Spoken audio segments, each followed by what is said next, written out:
wanted this. I never wanted to unleash my legions. Together we banished the ignorance of all night. But you betrayed me.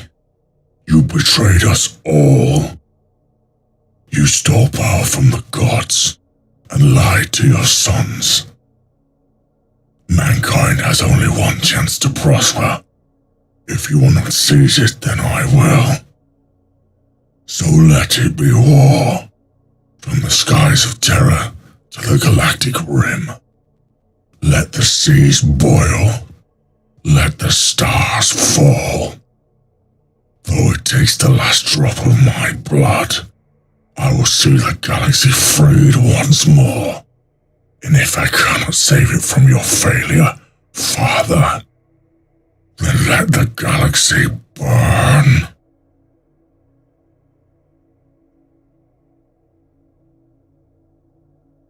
The Horus Heresy, a galactic civil war that nearly shattered the Imperium of Man, remains one of the most pivotal and debated events in the Warhammer 40K lore.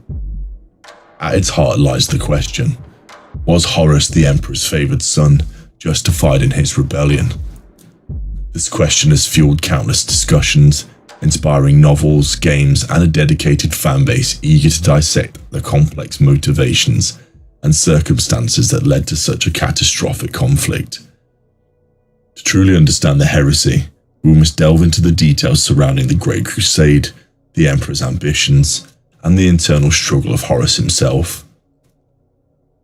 Greetings all, I'm your guide, the Archivist.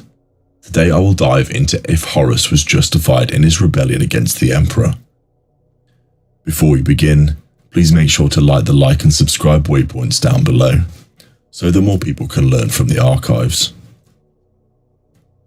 The Emperor of Mankind, a being of immense psychic power and ambition, embarked on the Great Crusade in the aftermath of the Age of Strife. His goal was clear, to unite humanity under a single banner, spreading reason and order across the galaxy. He created the Primarchs, 20 superhuman sons designed to be his generals and administrators, each embodying different aspects of his own personality and strategic genius.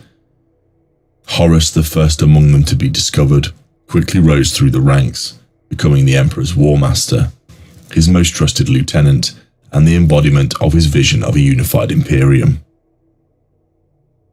The initial successes of the Great Crusade were undeniable. Lost human colonies were rediscovered, Xenos empires were crushed, and the light of the Emperor spread across the stars. However, the Crusades were not without its cost. Untold billions died in the wars of conquest, and countless worlds were forced to abandon their cultural identities and to submit to the Emperor's rule. This enforced uniformity, while intended to protect humanity, sowed the seeds of resentment and discontent. Furthermore, the Emperor's methods were often ruthless. He suppressed religion and faith, branding them as superstition and ignorance. He championed reason and technology, but at the expense of spiritual well-being. This secular approach, while seeming pragmatic, left a void in the hearts of many, a void that the whispers of chaos would later exploit. To truly understand the Horus Heresy, one must understand the details of the Emperor's plan. As the Great Crusade neared its end, the Emperor announced his intention to return to Terra and focus on a new project, the creation of the Webway. This ambitious undertaking aimed to create a safe and efficient warp-based transportation network for humanity, freeing it from its reliance on astropaths and warp drives, and ultimately severing its connection to the warp entirely. However, this decision was perceived by many, including Horus, as a betrayal. The Primarchs who had dedicated their lives to the Crusade were now being sidelined. They had fought and bled for the Emperor's vision, only to be replaced by a new unknown project. This sense of abandonment, coupled with the inherent flaws in the Emperor's autocratic rule, created a fertile ground for dissent. The whispering influence of chaos played a crucial role in Horus's fall. During a campaign on the planet Davin, Horus was wounded by a corrupted artifact, exposing him to the insidious influence of the warp. Through carefully crafted visions and promises, chaos preyed on Horus's insecurities and grievances, twisting his perception of the Emperor and the Imperium. Chaos showed Horus a future where the Emperor became a godlike figure, detached from humanity and ruling through a rigid, soulless bureaucracy. In this future, the Primarchs were reduced to mere puppets, their accomplishments forgotten, their identities erased. This vision resonated with Horus's own fears and doubts, fueling his belief that the Emperor's ambition would ultimately lead to the enslavement of humanity. The details of Chaos's influence are crucial. It wasn't simply a matter of corruption, it was a calculated manipulation designed to exploit Horus's existing vulnerabilities. The Chaos Gods understood Horus's pride, his ambition, and his genuine desire to protect humanity. They used these qualities against him, twisting them into justifications for rebellion.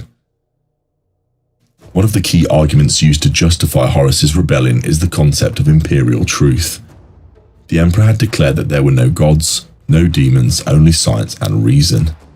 However, the events of the Great Crusade, particularly the encounters with warp entities and the undeniable existence of psychic power, contradicted this claim. Horus argued that the Emperor was lying to humanity, denying them the truth about the universe and its dangers. He believed that the Emperor's denial of the warp was not only dishonest but also dangerous. By ignoring the threat of chaos, the Imperium was left vulnerable to its influence. Horus argued that humanity needed to understand the warp, to learn how to harness its power and to defend itself against its predations.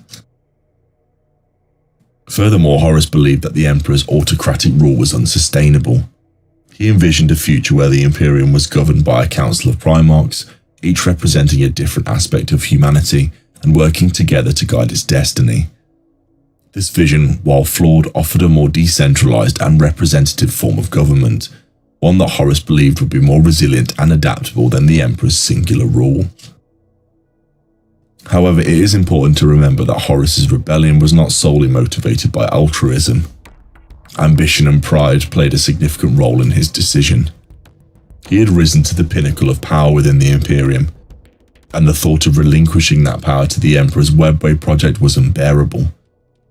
The whispers of chaos amplified these feelings, convincing him that he was the only one capable of saving humanity from the Emperor's tyranny. The events that followed, including the Istvan III atrocity, where loyalist elements were purged from the traitor legions, marked the point of no return. The galaxy was plunged into horrific civil war, brother fought against brother, and the Imperium teetered on the brink of destruction. So was Horus right to rebel? The answer is complex and multifaceted. He was manipulated by chaos, driven by ambition, and blinded by his own pride. However, he also raised legitimate concerns about the Emperor's methods and the future of humanity. The details of his arguments, while often twisted and distorted by chaos, resonated with many within the Imperium, highlighting the flaws and contradictions inherent in the Emperor's vision. Ultimately, Horus's rebellion was a tragic and catastrophic failure that cost the lives of billions and forever scarred the Imperium. While his motivations were complex and perhaps even understandable to a degree, the consequences of his actions were undeniably devastating. Even if one concedes that he started with noble intentions, the path he chose led only to ruin and despair. The Imperium of Man, though it survived, was forever weakened, mired in endless war and burdened by the legacy of the Horus Heresy.